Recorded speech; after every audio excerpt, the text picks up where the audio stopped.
Everyone, welcome back to the channel.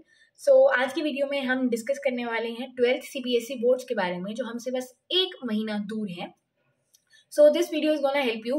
अगर आप 80% पे हैं तो ये आपको 90 तक पहुंचा सकती है, 90 पे है तो 95 पे है, 95% वालों को 2-3% का 97 तक का पुश देने के लिए ये वीडियो है and it is definitely gonna help you. तो स्टार्ट करते हैं। फर्स्ट पॉइंट ये है कि do not neglect optional subject या फिर इंग्लिश जैसे सब्जेक्ट्स।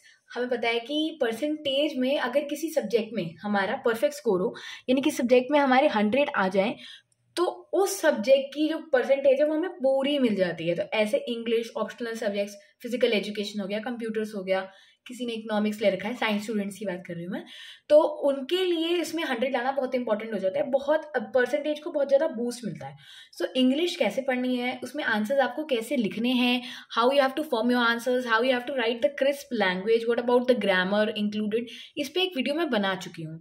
ग्रामर पार्ट में इस बार इन्विटेशन और report writing and job application है। रिपोर्ट राइटिंग पे भी a video is already there, I link it to the I button. और जॉब एप्लीकेशन एंड इन्विटेशन पे एक एक वीडियो इस चैनल पे आ जाएगी। उसके बाद आपको इन्विटेशन और जॉब एप्लीकेशन पे कोई और वीडियो देखने की जरूरत ही नहीं पड़ेगी। इंग्लिश कैसे पढ़नी है पे ऑलरेडी एक वीडियो है कि आपको लिटरेचर में आंसर लिखने कैसे हैं, that also I will link here. तो आपको निग्लेक्ट नहीं करना है इंग्लिश को। अब आते हैं फिजिकल एजुकेशन पे, जो नॉर्थ इंडिया में मोस्ट ऑफ द स्टूडेंट्स ने एज एन ऑप्शनल सब्जेक्ट ले रखा है। तो फिजिकल एजुकेशन सब्जेक्ट को हम क्या करते हैं, हम सारे साल नेग्लेक्ट कर देते हैं, प्री बोर्ड्स नहीं देते, उसके यूटीज नहीं देते। अब हमें फाइनल की तरफ आते आते उसे नेग्लेक्ट नहीं करना, क्योंकि उसमें भी अगर हमारे फुल आ गए तो जो परसेंटेज का हाल होगा ना, वो फिर मजा आ जाएगा। तब अगर आप एग्जाम में पीसीबी में से किसी में नहीं परफॉर्म कर पाए या पीसीएम में, तो वो गिल्ट नहीं होगा, क्योंकि ये सब्जेक्ट जो है वहां पे ना कवर अप करने के लिए मदद करते हैं। तो इस टाइम पे तो इन्हें बिल्कुल ना नेग्लेक्ट करें, और सारे साल नेग्लेक्ट करें तो इन पे आप ध्यान देना शुरू कर दो। इंग्लिश के लिए I think I will start a most expected question series, या फिर मैं सब चैप्टर्स के इंपॉर्टेंट क्वेश्चंस दे दूंगी जो भी चैप्टर्स आ रहे हैं इंग्लिश में। आपका ये टारगेट होना चाहिए कि इंग्लिश या फिर कोई भी लैंग्वेज सब्जेक्ट अगर आपके पास है, कोई भी ऑप्शनल सब्जेक्ट आपके पास है, फिजिकल एजुकेशन हो गया, आपको उसमें पूरे मार्क्स लाने हैं। ऐसा टारगेट मन में सोच के चलोगे तभी आएंगे। अगर आप ये सोचोगे इसमें मेरे कैसे आएंगे, तो नहीं आने वाले। आपको सोच के चलना है कि मुझे लाने ही लाने हैं। नेक्स्ट पॉइंट है हाउ टू मास्टर पीसीबी। अब पीसीबी में सबसे पहले सबसे डेंजरस चीज आ जाती है हमारी फिजिक्स। तो फिजिक्स को हमें क्या करना है, अगर आप अभी तक आपने अपना सिलेबस कंप्लीट नहीं करा है, तो 15 दिन के लिए बैठ जाओ एक कोने में, 9-9, 10-10 घंटा फिजिक्स पढ़ो, उसका सिलेबस निपटाओ किसी तरह। सिलेबस ऐसे निपटाओ कि आपको कॉन्सेप्ट आते जाए, क्वेश्चन प्रैक्टिस आप धीरे धीरे करना, ऐसे निपटाओ कि आपको कॉन्सेप्ट आते जाएं, और उसके बाद आप सैम्पल पेपर अटेम्प्ट करना शुरू कर दो। फिजिक्स में जो सैम्पल पेपर है उनका बहुत बड़ा रोल होता है। सैम्पल पेपर्स अटेम्प्ट करने के लिए आपका पहले सिलेबस कंप्लीट होना चाहिए, इसलिए अभी आपको अपना सिलेबस रश करना पड़ेगा, बट ऐसा रश कि आप कॉन्सेप्ट सारे जानते हो, भले ही क्वेश्चन प्रैक्टिस आप साइड बाय साइड ना कर पाओ।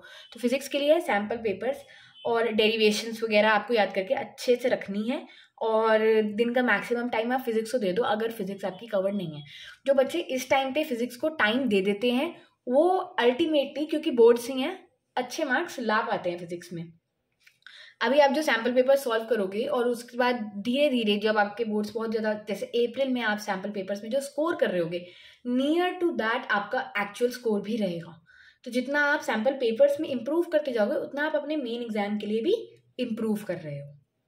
आपको ऐसा सोचना है। आपको फिजिक्स के लिए लग जाना है, पहले सिलेबस कंप्लीट करना है, अपने कॉन्सेप्ट्स अच्छे करने हैं, और उसके बाद धीरे धीरे ऐसे लरोरा के बैक क्वेश्चंस देख लो, आप सैम्पल पेपर देख लो, धीरे धीरे अपनी अप्रोच क्वेश्चंस की तरफ बढ़ानी है, और it will make you better and better day by day, and you will yourself realise that. Now let's come to chemistry. Chemistry is another type of tricky subject जो होता है साइंस स्टूडेंट्स के पास। Chemistry में हमारे पास होती है physical, organic and inorganic chemistry. Physical chemistry में इस बार हमारे पास इजी चैप्टर्स हैं, electrochemistry and kinetics, chemical kinetics. तो क्या करेंगे आप, जब भी आप किसी भी वीडियो लेक्चर से या किसी भी टीचर से आपने ये दोनों चैप्टर्स पढ़े, उसके बाद आप एनसीईआरटी के इन टेक्स्ट क्वेश्चंस, एग्जाम्पल्स और एनसीईआरटी बैक एक्सरसाइजेस इन चैप्टर्स की जरूर करोगे। इसमें आपको सैम्पल पेपर की कोई अलग से नीड नहीं है, कुछ बहुत अलग नहीं करना केमिस्ट्री में, क्योंकि फिजिकल जो है केमिस्ट्री, फिजिकल केमिस्ट्री, उसमें जो क्वेश्चन आते हैं वो रिपीटेटिव पैटर्न में आते हैं। तो फिजिकल केमिस्ट्री पहले आप अपना सिलेबस कंप्लीट करिए, उसके बाद आप NCERT in text and examples और बैक एक्सरसाइजेस करिए, और उसके बाद आपको करने हैं PYQs which is most important. PYQs आपको जरूर करने हैं। और फिजिकल केमिस्ट्री के तो रिपीटेटिव PYQs आते हैं, यानी पैटर्न सेम रहेगा। अब आ जाते हैं हम ऑर्गेनिक पे। ऑर्गेनिक पे आपको NCERT, अच्छा फिजिकल केमिस्ट्री में एक और चैप्टर है सरफेस केमिस्ट्री, उसके लिए आपको क्या करना है, सिर्फ NCERT रीडिंग करनी है और जो अंदर क्वेश्चंस दे रखे हैं NCERT के वो आपको अच्छे से आने चाहिए। सो फिजिकल केमिस्ट्री आपकी आसान है, अगर आपने नहीं पढ़ी अभी तक तो पढ़ लो, आपको 100% मार्क्स मिलने वाले हैं। और फिजिकल केमिस्ट्री के ये 2 चैप्टर्स में बहुत ज़्यादा फॉर्मूला है नहीं, जितने भी फॉर्मूला हैं आपको जो पेपर अटेम्प्ट करोगे आप, उससे पहले ही अपनी शीट के पीछे इन सबके फॉर्मूलाज लिख लेने हैं, क्योंकि जब आप बाद में परेशान होगे ना, जब आप पैनिक हो रही होगी पेपर के टाइम पे, जब कैलकुलेशन 2x4 की कुछ और ही होगी, 8 की जगह 6 होगी, तब आपको फॉर्मूले भी याद नहीं आएंगे। A/B का B/A होता है उस टाइम। तो आपको क्या करना है, अपनी शीट के पीछे सारे फिजिकल केमिस्ट्री के फॉर्मूलाज पेपर में बैठते ही लिख लेने हैं। जब आपको राइटिंग टाइम स्टार्ट होगा तब आप सारे फॉर्मूलाज लिख लें, और ये आप अपने प्री बोर्ड में भी प्रैक्टिस करके देखें। जब आप टेंशन में होंगे ना तो पीछे सिर्फ फॉर्मूला देख के कॉपी करना होगा और उसमें बस वैल्यूज पुट करनी होगी, तो इससे आपका टाइम वहाँ पे सेव होगा और आप थोड़े एक्यूरेसी की तरफ बढ़ोगे। ऑर्गेनिक केमिस्ट्री के लिए एल्डिहाइड कीटोन वाला चैप्टर है आई गेस, और एमाइंस है। बिल्कुल NCERT से एक कदम भी बाहर नहीं जाना, सारे इंटेक्स, सारे एग्जाम्पल, सारी back exercises, NCERT is God for organic chemistry this time, क्योंकि चैप्टर्स ही ऐसे हैं जिसमें बाहर से आ ही नहीं सकता। मैक्सिमम ऑर्गेनिक केमिस्ट्री के लिए अगर आपको करना है तो आप हाँ सैम्पल पेपर्स भी देख सकते हो, क्योंकि थोड़ा बहुत घुमा के रिएक्शंस और क्वेश्चन डिफरेंट तरीके के हो भी सकते हैं आ जाए। अब आ जाते हैं इनऑर्गेनिक केमिस्ट्री में, जिसमें हमारे पास है D and F block and coordination compounds है। सो आपको क्या करना है कि इनऑर्गेनिक केमिस्ट्री का भी यही फंडा है कि आपको ये याद रखना है कि इन टेक्स्ट क्वेश्चंस की बहुत बड़ी वैल्यू है। मैं बताती हूँ, D और F ब्लॉक में आई गेस 2020 एग्जाम में, हाँ 21 के तो हुए नहीं, 19 और 20 में क्या हुआ था, D और F ब्लॉक से और P ब्लॉक से, इनसे वही क्वेश्चन आए थे जो इन टेक्स्ट में NCERT में ऑलरेडी दे रखे थे। आप CBSE सैम्पल पेपर भी उठाओ, उसमें भी क्वेश्चन ऐसे ही होते हैं जो इंटेक्स के क्वेश्चंस के आसपास होते हैं या एग्जाम्पल के आसपास होते हैं। एक और इंपॉर्टेंट बात, CBSE सैम्पल पेपर बिल्कुल भी इग्नोर नहीं करना है। CBSE सैम्पल पेपर से एक ना एक क्वेश्चन रिपीट होकर आता है। वो आप इंग्लिश ले लो, आप अपनी फिजिकल एजुकेशन ले लो, फिजिकल एजुकेशन में तो काफ़ी बार 5-5 मार्क्स के भी क्वेश्चन आते हैं। फिजिकल एजुकेशन कैसे पढ़नी है पे भी एक वीडियो है, वो आप ज़रूर देखना, उसमें मैंने बहुत अच्छे से बता रखा है कि क्या पढ़ना है, कैसे पढ़ना है और कितने तरीके से उसे लिखा जा सकता है, किस तरह से नंबर खींचने हैं हमें टीचर से। आ जाते हैं इनऑर्गेनिक केमिस्ट्री पे वापस। तो आपको इन टेक्स्ट, एग्जाम्पल्स और इस इनऑर्गेनिक को क्या करना है, हमें मल्टीपल रीडिंग्स देखनी है ताकि हम जो NCERT में छुपी हुई बातें हैं वो भी निकाल के याद कर सकें। And again PYQs are very important when it comes to chemistry. अब आ जाते हैं हम बायोलॉजी पे। सो बायो में हमें क्या करना है, हमें NCERT जो है वो मल्टीपल टाइम्स पढ़नी है। बायो के आई थिंक मैं most expected question series bio की भी ला सकती हूँ, उससे आपका काम बन जाएगा। आपको NCERT का एक एक डायग्राम बहुत अच्छे से आना चाहिए। पेपर में मोस्टली ऐसा होता है कि एक क्वेश्चन जिसमें डायग्राम बनाने को पूछ रखा है और एक जिसमें सिर्फ थ्योरी है, ऐसे क्वेश्चन चॉइस में आते हैं। तो आप हमेशा वो क्वेश्चन ऑप्ट करो जिसमें डायग्राम सामने से नहीं पूछा हुआ है, क्वेश्चन में नहीं पूछा हुआ है। उसके बाद अगर आपको डायग्राम आता है, यानी उसका NCERT में डायग्राम दे रखा है, तो आप बना दो। इससे बेटरमेंट हो जाती है कॉपी की, हमारी इमेज जो है ना बहुत इम्प्रूव हो जाती है कि इस बच्चों को काफ़ी कुछ आता है। वहीं अगर डायग्राम वाला क्वेश्चन होगा, यानी उसमें डायग्राम की अलग से वेटेज होगी, अब डायग्राम में 19-21 की भी गड़बड़ हुई तो मार्क्स कटने के चांसेस जाते हैं बढ़। और हमें क्या करना है, हमें अपना टारगेट रखना है कि बायो में तो 100 में से 100 लाने हैं, क्योंकि लाना आसान है। NCERT is God when it comes to biology. Language भी वही की वही रट लो, इतनी मल्टीपल रीडिंग्स हो कि लैंग्वेज भी आपको वही की वही याद हो। बहुत सारे सैम्पल पेपर्स में आप बायोलॉजी के सैम्पल पेपर्स कैसे देखते हो, आप क्वेश्चन देखो, आप उसका आंसर रीड करो। सॉल्व्ड सैम्पल पेपर्स ज़्यादा देखो when it comes to biology. आपको देखना है कि NCERT में से चीज़ें लिखनी कैसे हैं, मैंने प्रेजेंट कैसे करनी है, आंसर पॉइंट्स में लिखना है और बहुत अच्छे डायग्राम्स बनाने हैं विद लेबलिंग। NCERT से बाहर जाने की बिल्कुल भी ज़रूरत नहीं है। And that is it for biology. अब हम आ जाते हैं स्टे फोकस्ड वाले पॉइंट पे। तो आपको फोकस कैसे रहना है, आपकी डेट शीट आ गई है बोर्ड एग्जाम्स की, तो आपको क्या करना है, डेट शीट एक पेपर पे लिख लेनी है और इसको आपको अपने स्टडी टेबल पे या फिर स्टडी टेबल के सामने, आप अपने फ़ोन के स्क्रीन सेवर पे भी इसे लगा सकते हैं। आपके सामने हमेशा आपको डेट शीट दिखती रहनी चाहिए। आप अपने वार्डरोब पे लगा लो, कहीं पे भी लगा लो जहाँ पे आप मतलब डेली उसे 2-3 बार आपको देखना ही पड़े, एक ऐसी जगह आप अपनी डेट शीट रख लो। और आपको ये दिमाग में रखना है कि आपको 2 सब्जेक्ट तो एटलीस्ट डेली पढ़नी ही है। फिजिक्स जिसमें से परमानेंट कर लो अगर आपकी वीक है तो, केमिस्ट्री वीक है तो उसे परमानेंट कर लो, और बाकी एक सब्जेक्ट आप कोई लेस डिफिकल्ट ले लो। केमिस्ट्री लेस डिफिकल्ट रखती है तो उसे साथ रख लो, बायो लेस डिफिकल्ट लगती है तो उसे साथ रख लो। जो भी सब्जेक्ट आपको ईजी लगता है उसे ज़रूर पढ़ो, क्योंकि उसमें आप मास्टर कर सकते हो, ये आप मत भूलना। तो 2 सब्जेक्ट्स आपको डेली पढ़ने हैं, और जिसमें से मैं ये ऑप्शनल और इंग्लिश को मैं इंक्लूड नहीं कर रही हूँ, उसके लिए आपको टाइम निकालना पड़ेगा अलग से। उसे सब्जेक्ट में आपने सारे साल नहीं गिना तो आप कैसे गिनोगे, इसलिए उसके लिए अलग से टाइम निकालना पड़ेगा, क्योंकि उसमें आपको 100% स्कोर करना ही करना है, भले इनमें आप ना कर पाओ। और आपको ये देखना है डेट शीट में जिस एग्जाम में जो है गैप कम है, सपोज गैप कम है फिजिक्स या केमिस्ट्री के बीच में, जैसे भी हो आपको वो एग्जाम पहले प्रिपेयर करके रखना है, ताकि उस टाइम आप रिवीजन करो। अब आपको अपने कंफर्ट जोन से तो बाहर आना पड़ेगा। 10 से 12 घंटे रोज पढ़ाई करनी पड़ेगी। अगर अभी तक शुरू नहीं करी है 10 से 12 घंटे पढ़ाई, तो 9 आवर्स पढ़ाई नहीं कर रहे हो तो 90% तो सॉरी भूल जाओ, और 9 आवर्स पढ़ रहे हो तो उसे बढ़ा दो, 95-97% तक पहुंचने का सोचो। अपनी टू डू लिस्ट जरूर बनाना। अब हम आ जाते हैं कुछ टिप्स पे। पहली टिप ये है कि एक टू डू लिस्ट होती है, यानी मैंने सारे दिन में क्या करना है वो जरूर बनाना, और कोशिश करना सोने से पहले हर टारगेट के आगे टिक जरूर हुआ है कि मैंने ये सब कंप्लीट करके तो सोना ही सोना है, उससे पहले मैंने सोना नहीं है। सो टू डू लिस्ट अपनी बना के रखनी है और उसे कंप्लीट करनी है।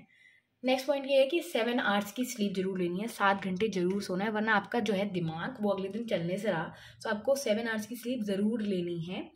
और अगर आप 7 आवर्स की स्लीप नहीं लेना चाहते, रात को पढ़ते हैं, तो दिन में पावर नैप्स जरूर लें। अब मॉर्निंग एक स्ट्रेच में आप पढ़ते हैं, नहीं पढ़ते तो शुरू कर दीजिए। जैसे मॉर्निंग आप 9 बजे से पढ़ने बैठ रहे हैं, वैसे तो आपको और जल्दी पढ़ने बैठना चाहिए, तो 9 से 12 एक स्ट्रेच में स्टडी होनी चाहिए। उसके बाद जो आप लंच ब्रेक लेने वाले हो, ये पावर नैप लेने वाले हो, उसके बाद जो सेकंड स्लॉट ऑफ स्टडिंग होगा वो और इफेक्टिव हो जाएगा अगर उसमें एक परफेक्ट ब्रेक हो जो हम नैप से ले सकते हैं। अब आप अपना टाइम टेबल जो बनाओगे उसे ऐसे मत बना लेना कि हर 2 मिनट में ये मुझे 2 मिनट बाद ये करना है, 1 घंटे बाद ये करना है। इतना ऐसे कोई टाइम टेबल फॉलो नहीं होता। बहुत ही फ्लेक्सिबल टाइम टेबल बनाना है, जिसमें बस ये लिखना है ये है टारगेट, आज मैंने पढ़ना है इतने बजे तक, नहीं कंप्लीट हुआ टारगेट तो मैं इससे आगे तक भी पढ़ूंगी या पढ़ूंगा। ये होता है टाइम टेबल, जहाँ टारगेट कंप्लीट हो। 1 घंटे बाद मैंने जाना है वॉक करने, उसके बाद 1 घंटे बाद मैंने आके खाना है खाना, ऐसे कुछ नहीं होने वाला। टारगेट कंप्लीट होना चाहिए, बाकी सब मैनेज होगा। और आपको क्या करना है, आपके सिलेबस में जो भी स्कोरिंग चैप्टर्स उनको आपने पहले निपटाना है। अगर अभी तक नहीं निपटे हैं तो सबसे पहले स्कोरिंग चैप्टर्स को निपटा दो, उन्हें अपनी प्रायोरिटी रख लो। आप PYQs देखो, किन चैप्टर से PYQs जरूर देखो, किन चैप्टर से कितना आता है, कौन सा चैप्टर बहुत ज़्यादा आ रहा है, रेपिटेटिव क्वेश्चन है, सपोज इस चैप्टर से ये क्वेश्चन हर साल ही आ रहा है या हर 2 साल में आ रहा है, आपको वो वाला PYQ आना चाहिए, कुछ और आपको आना है, वो वाला PYQ आना चाहिए, आपको ऐसा चैप्टर आना चाहिए। तो आपको टारगेट्स जो है वो अपने छोटे छोटे रखने हैं, ताकि आप डेली बेसिस पे उन्हें अचीव कर पाओ, क्योंकि ये कॉन्फिडेंस सही होता है जब आप पढ़ना स्टार्ट करते हो विद अ बिग गोल। तो आपने याद रखना है कि हमें टारगेट्स जो अपने रखने हैं वो स्मॉल रखने हैं, अचीवेबल रखने हैं, रियलिस्टिक रखने हैं, जो हम जब टू डू लिस्ट बनाएं उसमें जो टारगेट लिखे हैं वो डेली कवर हों, तभी अगले दिन पढ़ने का मन करेगा, वरना पढ़ने का मन नहीं करने वाला। अपनी मॉर्निंग हमेशा एक गुड स्टार्ट से रखनी है। अब रिवीजन बहुत इंपॉर्टेंट है। आप सैटरडे संडे का रिवीजन रखो, आप डेली बेसिस पे रखो, या आप ये सोचो कि मैंने आज जितना भी पढ़ा है रात को सोने से पहले 1.5 घंटा मैं उसको रिवाइज करने वाला हूँ, क्योंकि रिवीजन बहुत इंपॉर्टेंट है। और आपके लिए एक बहुत important point, that you have to avoid distractions को आपको जरूर अवॉइड करना है। इसलिए मैंने यूट्यूब पे क्वेश्चंस डालना शुरू करे थे कम्युनिटी पोस्ट पे, क्योंकि अगर आप यूट्यूब देखने आ जाते हो और उसके बाद उसमें लग जाते हो तो कहीं ना कहीं कम्युनिटी पोस्ट पे आपके आगे वो क्वेश्चन आ जाएगा जो आपको याद दिलाएगा कि ये क्वेश्चन इसलिए डाला है ताकि मेरा टाइम वेस्ट ना हो, and maybe then you will go back to studies. So you have to avoid distraction. That is your job. Nobody is going to come and take your phone away from you and do all that restriction stuff. So आपको खुद दिमाग लगाना है कि क्या distraction है, कहाँ मेरा टाइम बचेगा।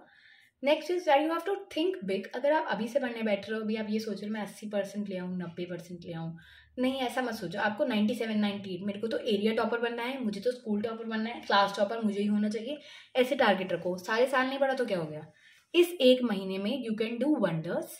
क्योंकि 12th में आप नहीं जानते कौन डार्क हॉर्स प्रूव हो सकता है, यानी छुपा रुस्तम कौन प्रूव हो सकता है। तो बोर्ड एग्जाम में एक ना एक छुपा रुस्तम हर साल निकल के आता है, जो क्लास में तो ओके था पढ़ने में, बट बोर्ड में उसके अच्छे मार्क्स आ गए। सो ये ज़रूरी नहीं है कि उसको टीचर चेक करने वाला अच्छा मिल गया, हो भी सकता है कि उसने उस पेंडिंग 1 मंथ में जब स्कूल नहीं होता बहुत अच्छे से मेहनत करी हो। तो आपको भी वो डार्क हॉर्स बनना है अगर आप अभी पढ़ने में अच्छे नहीं हैं। सो आपको बड़ा सोचना है, 95% सोचना है, 97% सोचना है, 90% नीचे से तो हमें नीचे सोचना ही नहीं है। So all the best for your preparation. कोई भी क्वेरी हो then you can ask in the comment section, because 12th boards आ रहे हैं और अब आपको पढ़ना है and you have to secure a very good percentage, ताकि आप आराम से रिश्तेदारों को बता सको कि कितने मार्क्स आए हैं, rather than saying to your mother अरे कुछ भी कह दो, कुछ भी कह दो.